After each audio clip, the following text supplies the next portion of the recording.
competitiva, né? Que ela escolha um vice, se ela for a candidata, um vice-homem de um desses estados importantes para poder fazer ali um mix. A gente já vai seguir falando dos doadores, mas Josias, eu queria te pedir uma análise do simbolismo dessa escolha, se for realmente Kamala Harris. A gente está falando de uma mulher preta, de origem asiática, sendo a opositora de Donald Trump. Esse perfil já tinha sido relevantíssimo na campanha em que o Joe Biden prevaleceu sobre o Donald Trump. E numa campanha polarizada como essa dos Estados Unidos, o detalhe faz a diferença, né? E o Donald Trump, uma das plataformas dele na campanha é a de estigmatizar o imigrante. Ele chega a dizer que o imigrante, chega a comparar o imigrante com um terrorista, diz que vai para lá cometer crimes e ocupar lugares, postos de trabalho da comunidade negra nos Estados Unidos e da comunidade latina já estabelecida nos Estados Unidos, né? Ele vai ter que modular esse discurso, porque ele aproveita essa tônica da plataforma dele por conta de um fato que está associado diretamente a Kamala Harris. No governo do Joe Biden, a Kamala Harris recebeu a incumbência de cuidar desta matéria da imigração.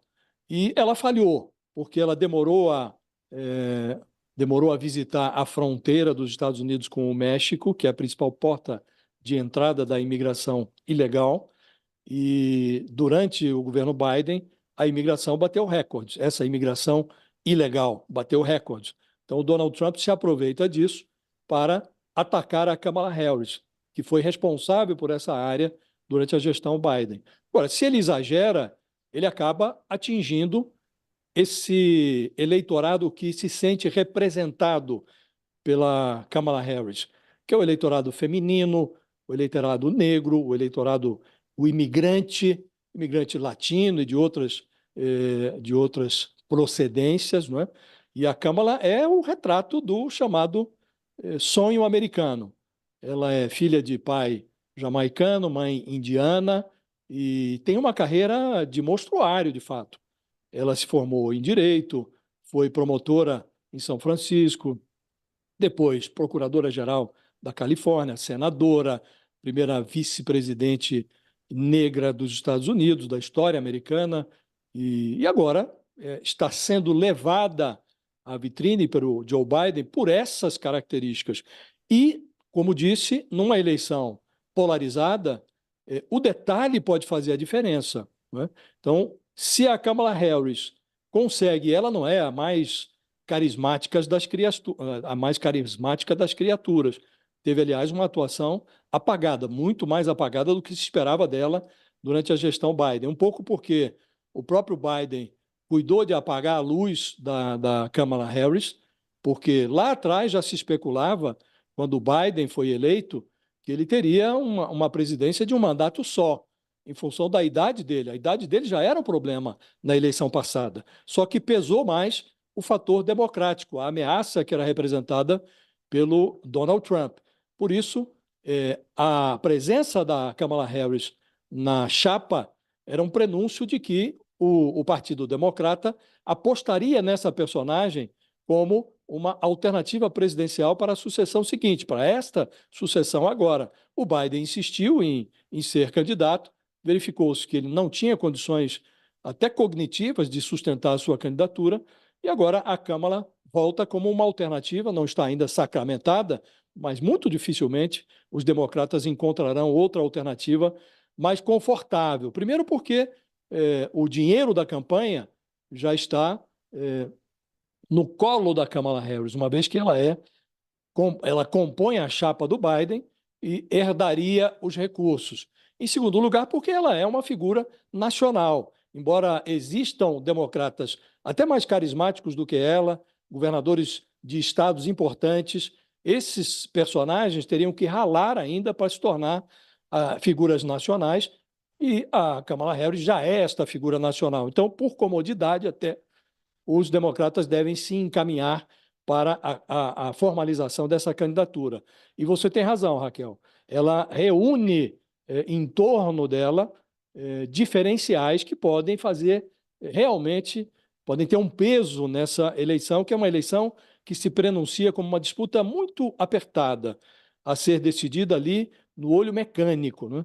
Então, pode ser que a Câmara ofereça esse diferencial que faltava ao Biden. O Biden tinha outros diferenciais, embora ele tenha feito um governo que está longe de ser o desastre que o Donald Trump diz ter sido.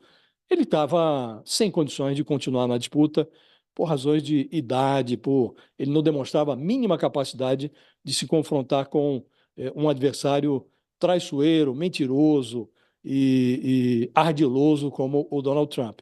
A Kamala Harris tem condições de se contrapor ao Trump. Se vai ganhar ou não, não se sabe, mas ela recoloca os democratas no ringue. E a lá, Thales, você estava certíssimo. Não só não está aparecendo gente para se contrapor a Kamala na convenção, como estão surgindo aí governadores que poderiam ser esses adversários apoiando ela, além do governador da Califórnia, tá aí o que você falou, o governador da Pensilvânia. Aí o post dele, Josh Shapiro, o contraste nessa corrida não poderia ser mais claro e o caminho para a vitória em novembro passa pela Pensilvânia, onde esse caminho coletivo vai começar. Eu vou fazer tudo o que estiver ao meu alcance para ajudar a eleger Kamala Harris como a 47ª presidente dos Estados Unidos, Thales. Pois é, a Pensilvânia foi decisiva para a vitória do Biden também. Então, é essa manifestação do governador, nesse tom quase eufórico, é sinal de que ele realmente vai trabalhar muito pela campanha dela. Ele é um candidato a vice, evidentemente, porque a Pensilvânia é muito importante.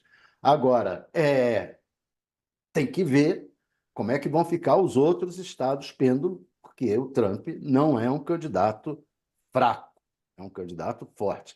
A Câmara, ela é a melhor opção, ela foi a melhor opção, na verdade, dentro desse quadro todo. Muito pelo que o Josias fala, de que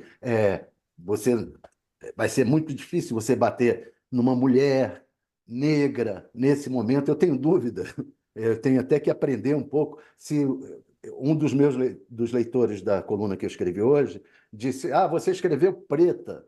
Não é preta, ela é negra. Aí eu não domino ainda esse linguajar de o que é o mais certo ou o mais errado para designar. Ele diz que ela é parda, não é negra, não é preta, mas ela é negra. Eu não sei ainda como é que está essa... Mas, de qualquer maneira, será muito difícil para o Trump bater numa candidata negra, bater numa mulher nessa altura do campeonato. Ele vai ter que tomar cuidado. E outro detalhe, o Trump agora é o mais velho.